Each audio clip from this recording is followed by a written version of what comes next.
최근에 계속 예배를 드리시고 계시기 때문에 따로 소개는 하지 않도록 하겠습니다. 케냐에서 또 오랫동안 사역하시고 말씀을 또 증거하시고 가르치시는 우리 목사님 통해서 귀한 은혜가 있기를 간절히 사모합니다. 우리 같이 한번 목사님 나오실 때 할렐루야로 우리 환영하며 우리 목사님 한번 맞이하길 원합니다. 같이 한번 환영하겠습니다. 할렐루야.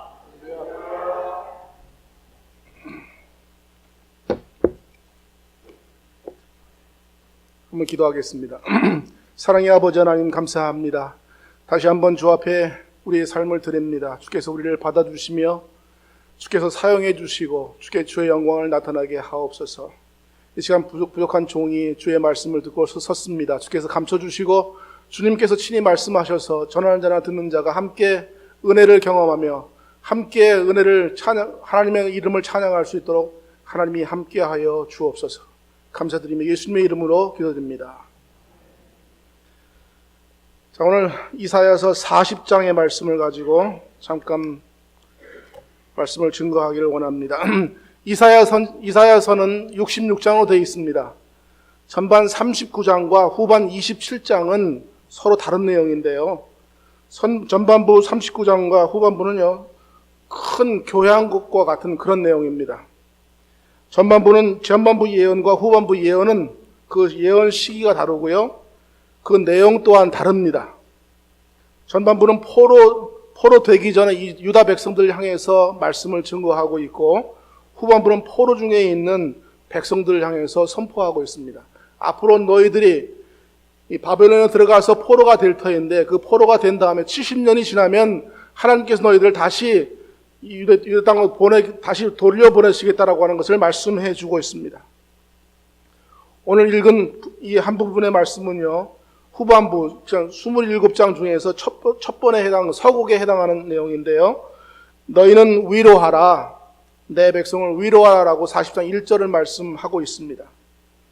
선지자 이사야를 통해서 오시는 하나님은 위로의 하나님이라고 우리에게 말씀해 주고 있습니다.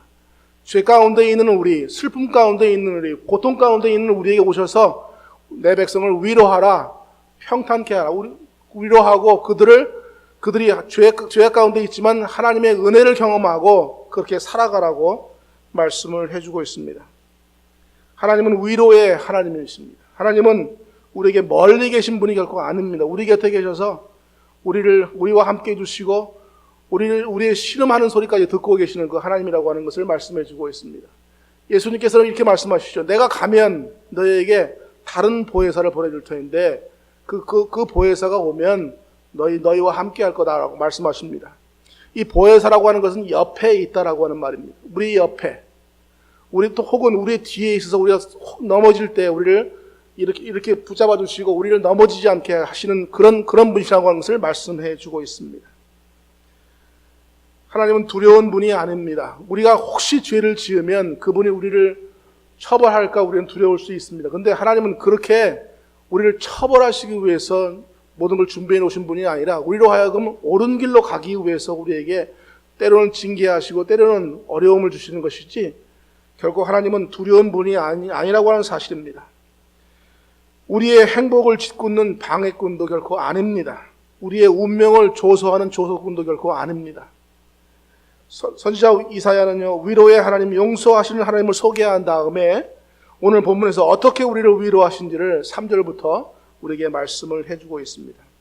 1절과 2절에서는 너희는 위로하라, 내 백성을 위로하라고 선언했는데 3절부터 5절까지의 말씀은요, 하나님이 어떻게 위로하실 것인지, 어떻게 우리를 힘주시고 우리에게 새로운 힘을 더하셔서 일어나서 하나님을 찬양하며 일어나서 하나님의 말씀을 증거하며 살아갈 것인가를 말씀해 주고 있습니다. 여러분은 위로의 하나님을 경험하시기를 원하십니까? 생의 의미를 찾고 싶으십니까? 사는 보람을 느끼며 살아가고 싶으십니까? 인생의 만족을 누리며 살아가기를 원하십니까? 용서받은 삶을 살기 원하고 새로운 인생을 살기를 원하십니까? 더럽혀진 과거를 청산하고 깨끗한 새 삶을 살기를 원하십니까?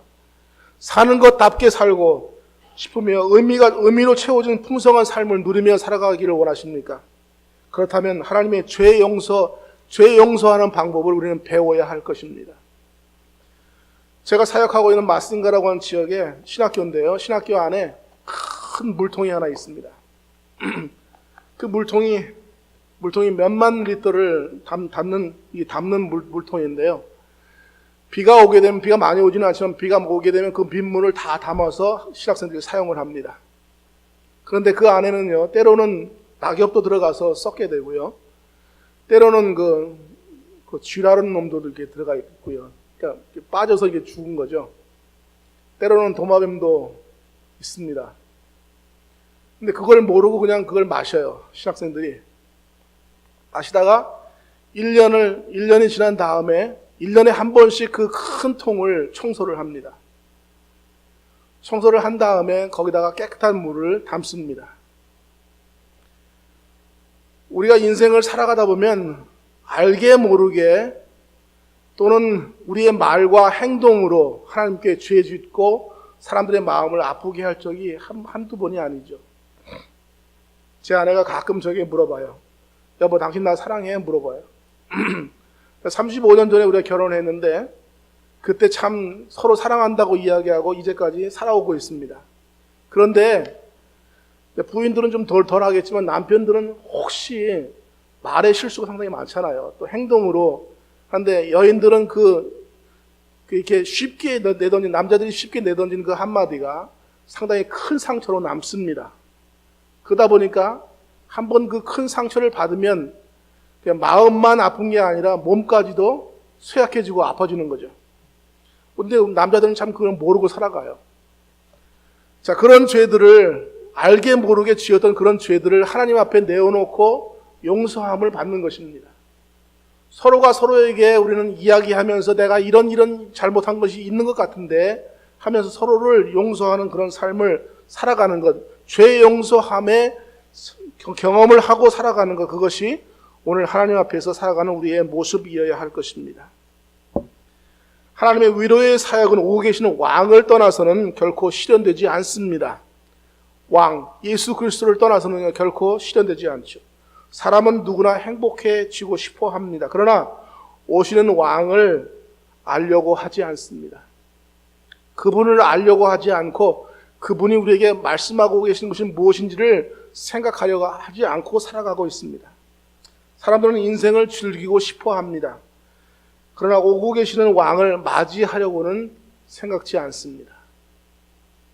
여기 인생의 문제의 핵심이 있습니다. 사람들은 그것을 모르고 살아가지만 그것이 우리 인생의 문제입니다. 예수 그리스도를 알지 못하고 행복함을 누리기를 원하고요. 예수 그리스도가 오신 것을 맞이하지 않고 그분 안에서 그분을 떠나서 우리 행복해지려고 하는 것이 우리의 문제입니다. 자, 오늘 본문의 말씀에 다시 돌아갑니다. 선지자 이사야의 귀에 들린 음성은 무엇입니까? 길을 만들라라고 하는 명령입니다. 자, 지금부터 거의 3,000년 전으로 한번 돌아가서 생각을 해보십시다. 3,000년 전입니다. 자, 몇십 년 전의 일이 아니고 3,000년 전의 일을 한번 생각해 보십시다. 자, 100년 전 이조 시대를 한번 생각하면 좀 더 쉬울 것 같은데요. 자, 100년 전 이조 시대에는요, 걸어 다니거나 아니면 말을 타고 다니는 것이 유일한 교통수단이었습니다. 자, 거기다 더하면 바퀴가 있는 것 타고 다니는 것이 최고의 호화스러운 탈 것이었습니다. 자, 당시 황제가 흔히 반포하던 포고를 이사야는 듣고 있는데요. 왜 이런 명령을 내립니까? 3,000년 전 삶의 방식을 생각해 볼 필요가 있습니다.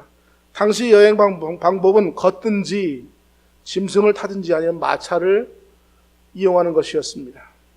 걷든지 짐승을 타는 이 두 가지 방법만 알면 야만인이었다고 해요.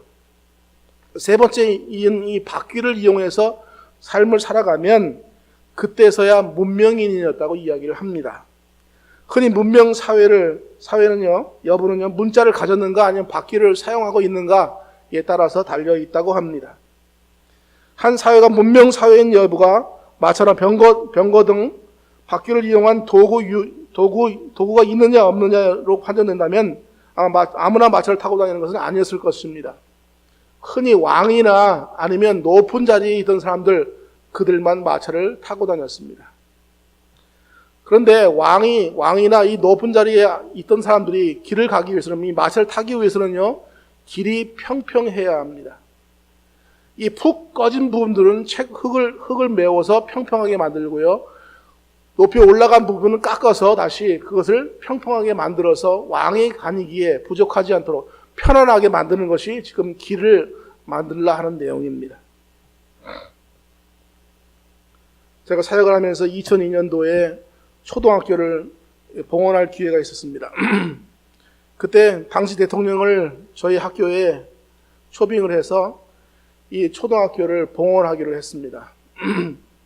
그런데 저희 학교 앞에 길이 굉장히 나빴어요. 한번 비가 오게 되면 푹푹 빠지고 해서 결코 이 대통령이 들어오기에는 참 길이 안 좋은 곳이었습니다. 그런데 한 달 전쯤에 아마 이 군수에게 대통령이 오신다고 하는 내용이 전달됐던 것 같아요. 대통령이 오신다고 하니까 이 군수가 이제 난리가 났습니다. 어떻게 해야 지금 대통령을 잘 모실 수 있을까 걱정을 했던 거죠. 그래서 그 푹푹 빠져가는 그 길을 아스팔트를 놓기로 작정을 했습니다. 그리고는 순식간에, 대통령 오시기 전에 순식간에 그 길을 아스팔트를 놔버렸어요.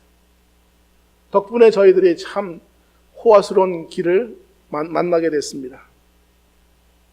하물며 1개국의 대통령이 올 때도 길을 아주 아름답게 만드는데, 1개국의 한 나라의 왕이 온다고 하면요, 그것은 더 이상 상상할 수 없는 그런 내용이겠죠.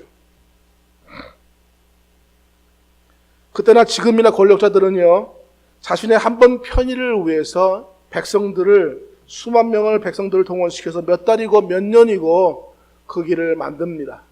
그래서 한 번 지나가는 길을 위해서 그들이 그런 수고를 하게 되는 것이죠.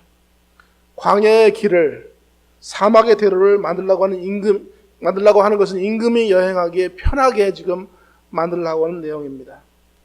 요즘 같으면요, 쿠션 좋은 자동차를 타고, 뭐 리무진이나 이런 거 타고 가면 좋겠죠. 또는 헬리콥터나 아니면 전용 비행기를 이용하거나 헬리콥터를 이용해서 가면 참 편하게 빨리 갈 수 있을 것입니다. 그러나 3000년 전의 여행은요, 그런 것이 결코 없었습니다. 스프링조차도 없는 그런 마차를 타고 지나갈 때 그래도 편하게, 그래도 왕이 다니기에 편하게 길을 반듯하게 만들라고 지금 요구하고 있는 것이죠. 없는 길을 새로 만들고 높은 언덕을 낮추고 깊은 골짜기를 메우다 보니 애꿎은 백성들만 고생을 했습니다. 굽은 길을 곱게 하고 울퉁불퉁한 길은 반듯하게 만들려고 좀 재촉을 하고 있습니다.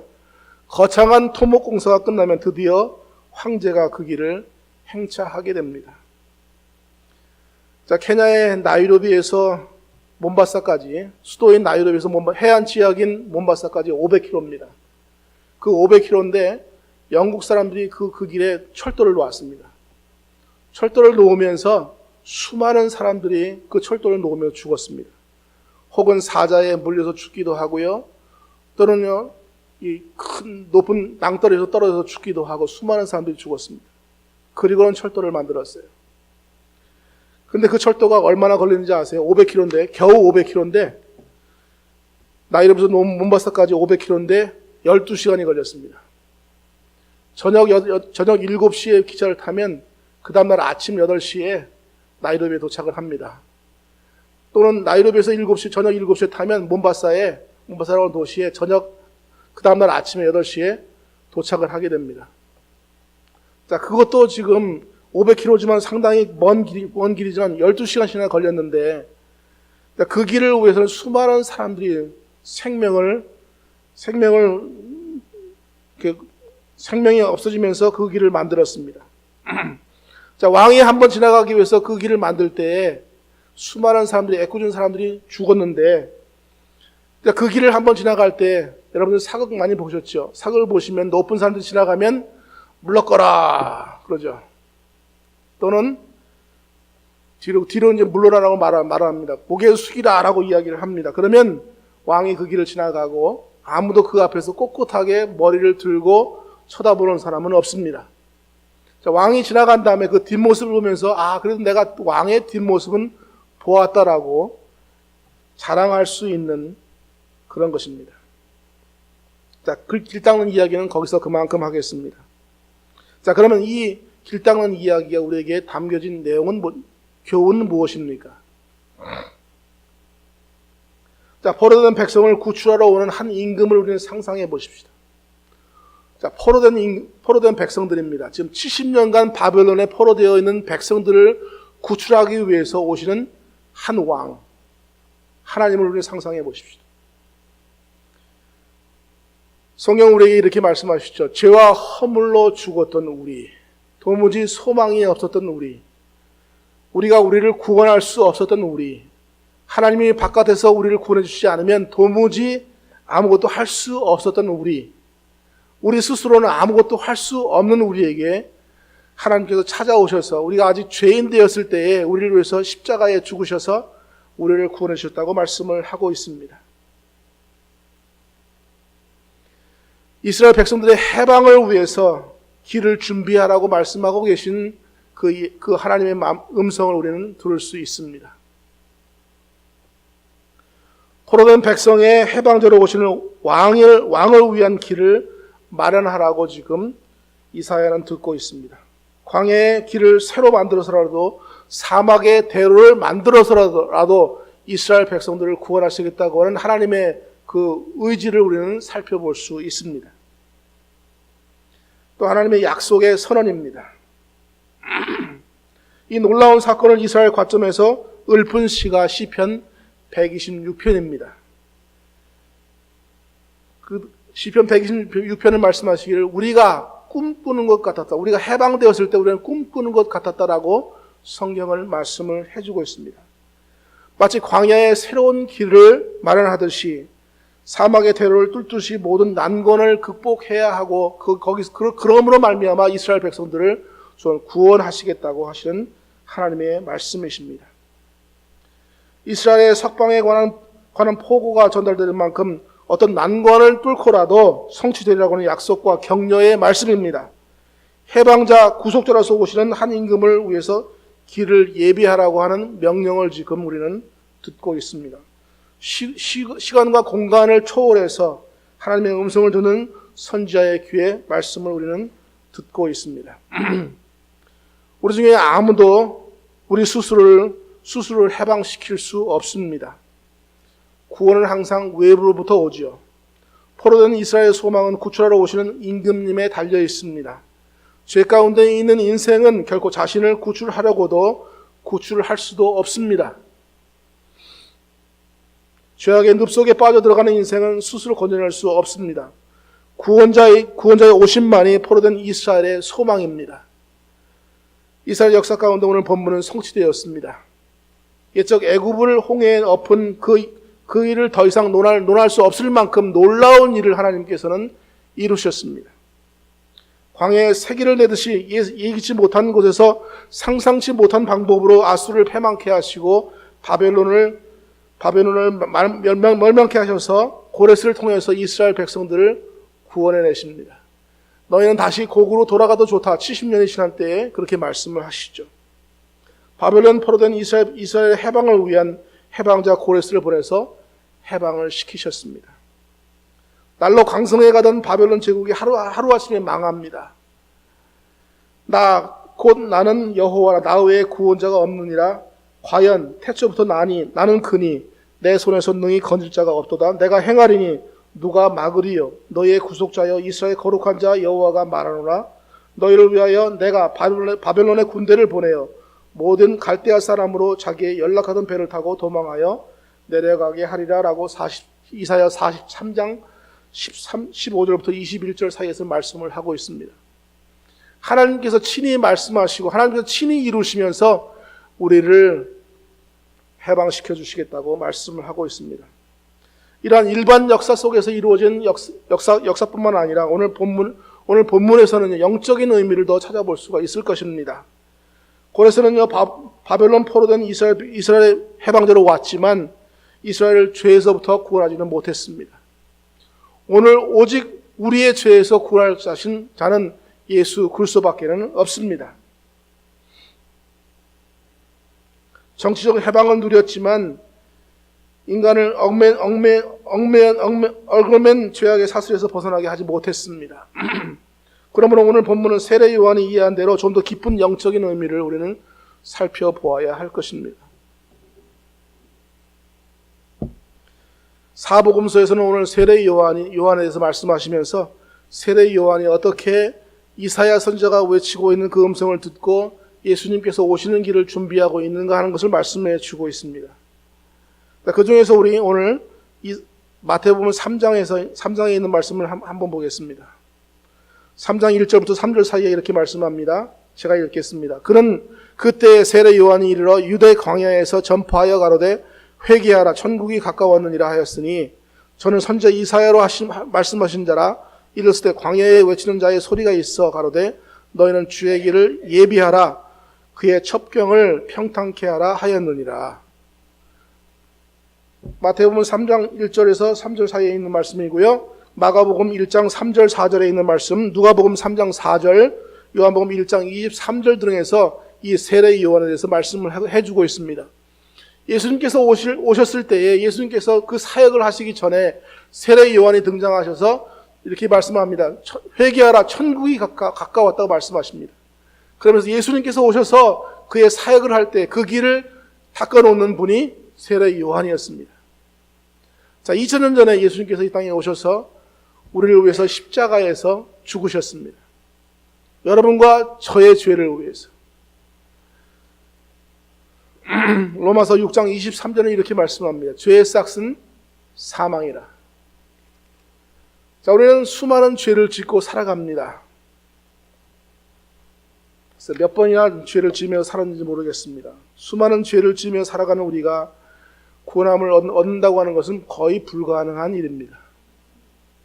그런데 동일하게 6장 23절에 이렇게 말씀하시죠. 죄의 싹은 사망이다. 근데 하나님의 은사는 하나님께서 우리에게 주시는 그것은 예수 그리스도 안에 있는 영생이라고 말씀하고 있습니다. 우리로 하여금 예수 그리스도를 믿게 하고 그분이 우리에서 죽으심으로 말미암아 우리가 영원한 삶을 얻게 하셨다라고 말씀을 하고 있습니다.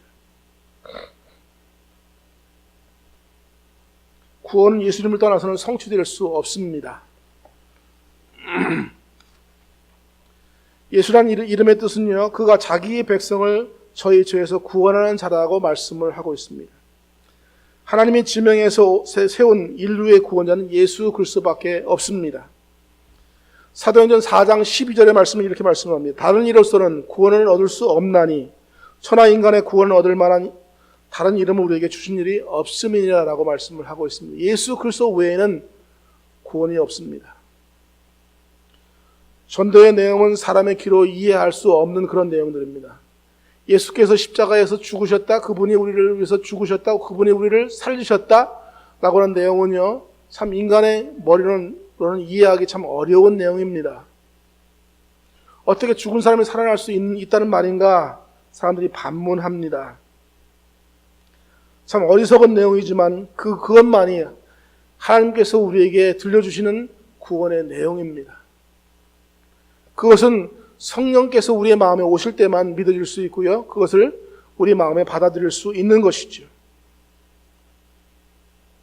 우리가 스스로 깨닫고 돌아올 수 있다면 하나님이 말씀할 필요가 없었을 것입니다. 하나님이 성경을 쓰실 필요가 전혀 없었을 것입니다. 스스로 깨닫고 도를 깨치면 되지 하나님 무엇 때문에 자기 종들을 보내셔서 말씀하겠습니까? 왜 자기 아들까지 보내셔서 죽는 자리까지 내어 놓았겠습니까? 한번 죽는 것은 정한 이신데요. 그러나 피 흘림이 없으면 죄 사함이 없다고 성경은 우리에게 말씀을 해주고 있습니다. 하나님의 아들이 이 땅에 오신 것은 인류 역사상 처음 있는 일이고 유일한 사건입니다. 갈라디아서는 이렇게 말씀하십니다. 때가 참에 하나님의 정한 기한이 되매 하나님이 정한 그 여자에게서 나게 하시고 율법 아래 나게 하신 것은 율법 아래에 있는 우리를 속량하시기 위해서 그렇게 하셨다고 말씀하고 있습니다. 이스라엘 백성들은 619개나 되는 하나님의 계명들을 지키려고 몸부림을 칩니다. 그 중에서 지금 약 300개가 좀 안 되는 내용들을 아직도 지키며 살아가려고 합니다. 근데 그것을 지키며 살아가려고 할 때 얼마나 고단하고 힘들겠습니까? 제가 우리 신학생들에게 가르치면서 이렇게 얘기합니다. 계명이 몇 개나 있느냐라고 이야기하니까 10계명이래요. 그래요. 10계명 있습니다. 10계명이 있는데 그 10계명 중에서 여러분은 10계명 몇 계명이나 온전하게 지킬 수 있습니까? 물어봅니다. 그랬더니 하는 말이 10계명을 온전하게 지킬 수 있는 사람은 한 사람도 없답니다.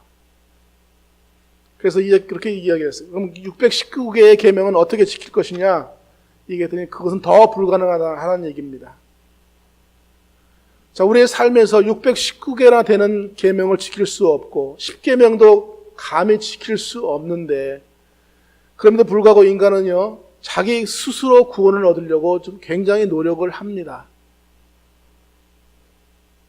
그러나 우리는 그 10계명을 지킴으로써, 계명을 지킴으로써 구원을 얻는 것이 아니라 하나님께서 이루어 놓으신 그 구원의 방법을 그저 받아들이기만 하면 우리는 구원함을 얻을 수 있는 것이죠. 하나님의 구원 소식은 인간의 생각을 초월한 이야기입니다. 착한 사람이 되라고 하는 격려의 교훈이 결코 아닙니다. 양심을 따라 살라고 하는 도덕적인 교훈도 아닙니다. 도덕적 양념을 가미한 철학적인 것도 결코 아닙니다. 역사의 어떤 것과도 비교할 수 없는 사건의 성취이기에 광야의 길을 만드는 것처럼 그렇게 어려운 일이었습니다. 복된 하나님의 아들이 세상에 오신 것은 율법의 저주 아래에 있는 우리, 여러분과 제가 하나님의 아들이 되게 하시기 위해서 이 땅에 오셨습니다.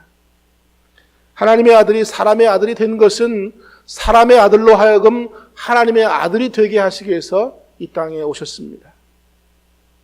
온 세상의 창조주께서 베들레헴에 낮고 천한 곳에 태어나신 것은 비참한 인생들로 하여금 하늘의 영광을 누리게 하시기 위해서 베들레헴에 태어나셨습니다. 하늘에서 죄의 용서를 통보하는 대신에 세상에 오셔서 자신을 제물로 내어놓은 것은 그 길 외에는 우리를 구원할 수 있는 다른 방법이 없기 때문이었습니다. 십자가의 죽음만이 죄에 대한 율법의 요구를 만족시킬 수 있습니다. 십자가의 그리스도, 그의 흘린 보혈만이 여러분과 저의 죄를 용서할 수 있습니다. 이 십자가상의 사건을 내다보시고 그 보혈의 근거에서 하나님은 선언하십니다. 그 모든 죄를 인하여 여호와의 손에서 배나 받았느니라라고 이사야서 40장 2절을 말씀을 하고 있습니다. 우리를 구원하시기 위해서 이 땅에 예수께서 오셨습니다. 요한복음 14장에서 이렇게 말씀하시죠. 내가 가면 너희는 마음에 근심하지 말라. 또 하나님을 믿으니 또 나를 믿으라. 내가 가서 너희를 위해서 처소를 예비하면 다시 와서 너희를 나 있는 곳에 있게 하겠다고 말씀을 하고 있습니다. 2000년 전 이 땅에 오셔서 우리 죄를 위해서 돌아가신 그분께서는 하나님의 우편에 앉아 계셔서 우리를 위해서 집을 마련하시고 우리를 데리러 오시겠다고 약속하셨습니다. 자, 그분이 이제 오실 때가 곧 다가옵니다. 그분이 우리를 영원한 곳에 있게 하시기 위해서 곧 다가오시는데 여러분은 그분을 맞을 준비가 되어 있는지요? 만약에 우리가 그분 맞을 준비를 하고 있다면 우리의 황폐된 삶의 자리에서 새로운 길을 만들어야 할 것입니다. 우리의 삶이 그저 앉아있는 그런 삶이 아니라 우리의 삶이 예수께서 오시는 그 길을 다시 한번 준비하며 그분이 말씀하실 때, 그분이 우리를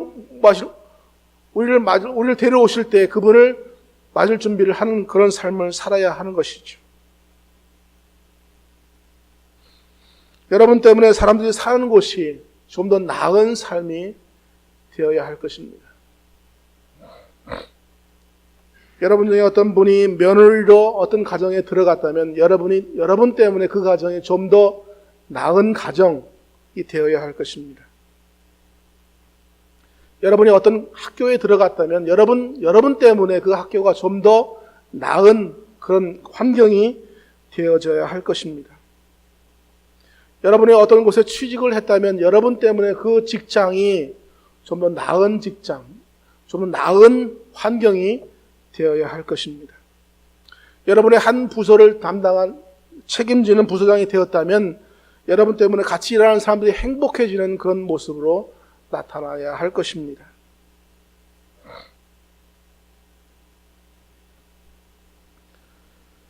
(2년) 전에 졸업식을 하면서 캐나다에 있는 학교에서요, 신학교에서 졸업식을 하면서 교장 선생님이 제게 새로운 이름을 하나 주시더라고요. 제가 함께 일하고 있는 그 부족의 이름이 캄바 부족인데요. 캄바 부족의 이름을 하나를 줍니다.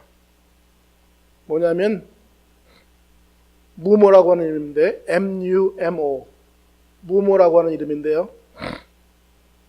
저도 그 내용이 무모라고 하는 뜻이 무엇인지 몰랐습니다. 나중에 이제 물어보니까 무모라고 하는 것은 하나님의 은혜랍니다. 하나님의 은혜. 하나님의 은혜를 두 가지로 우리 해석할 수 있을 것 같은데요. 첫 번째는 하나님의 은혜로 너희들이 여기 들어와서 참 힘들고 어려운 지역에 들어와서 이제까지 한 8년, 9년을 살았다. 그런 하나님의 은혜였을 것이고요. 두 번째 하나님의 은혜는 하나님께서 여러분들 이 땅에 보내셔서 여러분을 통해서 이 땅에 하나님의 은혜를 채워주셨습니다 하는 의미로 생각을 할 수 있을 것 같습니다. 저는 우리 신학생들에게 이렇게 묻습니다. 언젠가는 우리가 하나님 앞에 섰을 터인데 그때에 하나님께서 내게 무엇을 하다 왔니라고 물으신다면 무엇이라고 대답하렵니까? 라고 묻습니다. 그러면서 저는 제 스스로에게 이렇게 반문하고 제 스스로에게 이렇게 답을 합니다. 아이자야, 너는 마신가 와서 신학교에서 아이들을 가르치면서, 신학생들을 가르치면서 하나님의 복음을 증거한다고 하는데 너는 어떤 삶을 살다 왔니? 라고 물으신다면 나는 무엇이라고 대답을 할까? 하나님 그저 시간 때우다 왔습니다. 그렇게 대답하겠는가? 아니면 하나님 제가 순간순간마다 제 삶에 최선을 다하면서 복음을 증거하고 이들에게 하나님의 말씀을 증거하며 이들이 하나님의 사람들로 세워지기를 그렇게 기도하면서 가르치다 왔습니다. 그렇게 말씀을 드릴 것인가? 우리는 매 순간마다 우리의 삶을 한번 돌아보면서 우리의 삶이 하나님 앞에 드려진 삶인가? 아니면 하나님 앞에서 아직도 드려지지 못하고 하나님의 길을 마련하는 삶이 아니라 오히려 걸림돌과 같은 그런 삶을 살고 있는가를 한번 돌아보는 삶을 살았으면 좋겠다고 우리 신학생들에게 이야기를 합니다. 자, 동일하게 여러분에게 한번 오늘 말씀드리고 싶습니다. 여러분의 삶은 정말 예수께서 오시는 그런 길을 준비하며 살아가고 계십니까? 아니면 오늘 여러분의 삶이 걸림돌처럼 남이 올 때에 걸려 넘어지는 그런 삶을 살고 계십니까?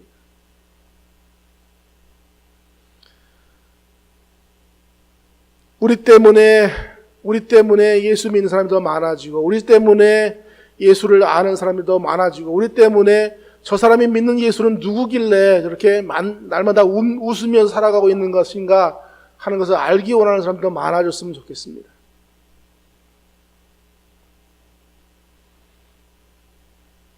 우리 때문에 내가 있는 곳이 좀 더 나아지는, 우리 때문에 내가 있는 그곳이 좀 더 하나님의 영광을 볼 수 있는,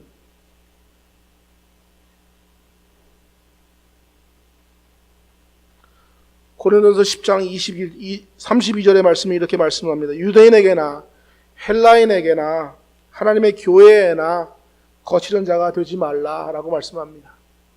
거칠은 자가 되지 말라라고 말씀하신 것은요, 걸려 넘어지는 돌뿌리 같은 존재가 되지 말라라고 하는 것입니다. 영어로는 스텀블링 블록이라고 이야기하죠. 그래서 사람이 걸어서 넘어지는 그런 존재가 아니라 오히려 평탄케 해서 그들이 예수께 오는데 전혀 지장받지 않을 만한 그런 길을 마련하는 것. 그것이 바로 우리의 삶이 되어야 할 것입니다. 너희는 광야에서 여호와의 길을 예비하라. 너희는 광야에서 여호와의 길을 예비하라. 사막에서 우리 하나님의 대로를 평탄케 하라. 골짜기마다 도두어지며 산마다 작은 산마다 낮아지며 고르지 않은 곳이 평탄하게 되며 험한 곳이 평지가 될 것이요 라고 말씀하고 있습니다. 자, 그 길이 다 만들어지면 주님께서 오십니다. 마태복음 24장 14절에 이렇게 말씀하십니다. 이 천국 복음이 모든 민족에게 증거되기 위하여 온 세상에 전파되리니 그제야 끝이 오리라. 그제야 끝이 오리라라고 말씀합니다. 온 민족에게 전파되면 우리가 준비한 예수께서 오시는 길을 준비하고 하면 그때서 주께서 오시겠다고 말씀을 하고 있습니다. 계시록 22장 20절의 말씀을 이렇게 말씀합니다. 이것들을 증거하신 이가 가라사대 내가 진실로 속히 오리라 하시거늘 아멘 주 예수여 오시옵소서라고 요한은 고백을 하고 있습니다. 얼마나 주님께서 오시기를 고대했으면 아멘 주 예수여 오시옵소서라고는 고백을 하고 있습니까? 여러분은 예수께서 오시는 길을 준비해 놓고 아멘 주 예수여 오시옵소서라고 고백하며 사는 삶을 살고 계십니까? 아니면 주님 조금만 더 있다가 오십시오 그렇게 말씀하며 살아가고 계십니까? 마태복음 25장에서 이야기하고 있는 10처녀의 비유에서 어리석은 처녀가 아니라 등과 불을 준비한 기름과 등을 준비한 그런 지혜로운 처녀처럼 준비된 삶, 그분이 오시는 삶을 준비하고 예비된 삶, 그런 삶을 살 수 있는 우리가 됐으면 좋겠습니다. 그래서 그분께서 오셨을 때 정말 두 손 들고 그분을 맞이할 수 있는 그런 삶, 그것이 바로 우리의 삶이 되었으면 좋겠습니다. 상황을 바꾸기에는 너무 늦다고 자포자기하지 마십시오. 이렇게 살다 죽지라고 이야기하지 마십시오. 의사가 여러분에게 뭐라고 마지막 선고를 했다고 하더라도 우리의 생명이 하나님께 있음을 우리는 믿어야 합니다. 하나님이 끝이라고 말씀하시기 전에는 결코 끝이 아닙니다. 자기 생각에 귀를 기울인 대신에 광야에서 외치는 자의 소리를 듣는 우리의 삶이 되었으면 좋겠습니다. 세미한 음성, 하나님께서 우리에게 말씀해 주시는 그 음성을 들으며 살아갈 수 있기를 바랍니다. 광야에서 외치는 자의 소리에 귀를 기울이고 순종하십시오. 전능하신 자, 구원주가 곧 오십니다. 용기를 가지십시오. 하나님이 여러분의 인생을 새롭게 하실 것입니다. 하나님이 여러분의 인생에 그 영광을 비춰주실 것입니다. 모든 인생들이 하나님의 구원을 보게 될 것이라고 성경은 우리에게 말씀을 해주고 있습니다. 자, 이제 말씀을 맺습니다. 절망 가운데 사는 사람은요, 하나님을 의뢰하시기 바랍니다. 하나님을 앙모하십시오. 전능자를 바라보십시오. 교만 가운데 있는 사람들은요, 하나님 앞에 겸손해져야 합니다. 높은 봉우리는 낮아지고 꺼진 부분은 채워져서 하나님께서 오시는 길을 우리는 준비하는 삶을 살아가야 할 것입니다. 2000년에 예수께서 오실 때는요, 구원하시기 위해서 오셨지만 이제 죄를 심판하시려고 오실 것입니다. 산 자와 죽은 자를 심판하러 오신다고 우리는 주기도문에서 고백하고 있습니다. 죄인을 구원하시려 오신 그분께서 다시 오십니다. 죄인을 심판하시러 오시는 시간이 이제 다가오고 있습니다. 제가 오하이오에서 3년간 목회를 하면서 성경을 거의 한 번씩 강의 설교를 했습니다. 수요일 밤에는요, 제가 소선지서를 강의를 했는데, 소선지서의 주제는 이렇습니다. 회개하라. 하나님의 날이 임하기 전에 회개하라. 그런 내용입니다. 자, 수요일 저녁마다 설교를 합니다. 회개하라. 처음에 한 달 정도는 제가 그래도 열심히 회개하라고 외친 것 같아요. 근데 한 달쯤 지났는데 제가 생각할 때 이렇게 생각했습니다. 너무한 거 아닌가? 왜 매주 수요일마다 회개하라고 이렇게 외쳐야 되는가? 좀 너무한 거 아닌가라고 생각했습니다. 그러나 하나님의 말씀이기에 계속해서 매주 수요일마다 회개하라고 외칩니다. 그랬더니 알게 모르게 사람들의 마음이 변하기 시작했습니다. 자, 여러분은 오고 계신 그분의 길을 평탄케 하는 삶을 살고 계십니까? 아니면 계속 그 길에 장애 노릇을 하고 계십니까? 여러분이 누구든지 새 길을 마련하십시오. 길을 예비하라고 명령하시는 하나님의 음성을 들을 수 있기를 바랍니다. 절망 가운데 있는 분은 하나님을 의뢰하시고 교만 가운데 사는 사람들은요, 하나님께 겸손히 무릎 꿇고 살아갈 수 있기를 바랍니다. 우리의 삶의 모든 순간이 삶 전부가 이 역사를 위해서 부름받은 자들입니다. 하나님의 나라는 성도들의 헌신을 통해서 여기까지 왔고 앞으로도 계속 이어질 것입니다. 하나님의 영광이 찬란히 빛나게 될 그날이 속히 오도록 우리는 지금 결단하고 그런 삶을 살아가야 할 것입니다. 주의 나라를 위해서 최선의 삶을 사는 여러분이 되시기를 바라고요. 하나님의 은혜가 여러분 삶 속에 늘 풍성하기를 주의 이름으로 축원합니다. 사랑의 아버지 하나님 감사합니다. 주의 길을 예비하라고 하시는 주의 음성을 이사야는 외치고 있습니다. 죄악 가운데 있는 인생들을 구원하시기 위해서 하나님께서 오고 계신다고 말씀하시면서 그 오고 계신 하나님을 위해서 준비하라, 평탄케 하라고 말씀하고 있습니다. 2000년 전에 오셨던 그 예수 그리스도께서 이제 다시 오셔서 우리를 그곳에 영원히 그곳에 함께 있게 하시겠다고 오시고 계신데 그 길을 준비할 수 있는 우리의 삶이 되도록 하나님이 함께 해 주옵소서. 세례 요한은 그 길을 갔고 그렇게 갔다가 하나님의 나라에 임했습니다. 하나님 우리도 그 길을 준비하는 삶을 살게 하시고 평탄케 하는 삶을 살아갈 수 있게 도와주옵소서. 때로 어렵고 힘들고 낭망되고 좌절될 때마다 우리를 이렇게 세워주시고 하나님의 은혜 속에 거하게 하시며 하나님께서 주시는 힘으로 새롭게 약진하며 새롭게 삶을 살아갈 수 있는 우리의 삶이 되도록 하나님이 함께해 주시옵소서. 연약한 우리들의 무릎을 다시 한번 이렇게 세워주시고 하나님 주 앞에 살아가는 귀한 삶을 살 수 있도록 하나님의 은혜를 베풀어 주시옵소서. 감사드리며 예수 그리스도의 이름으로 기도드립니다.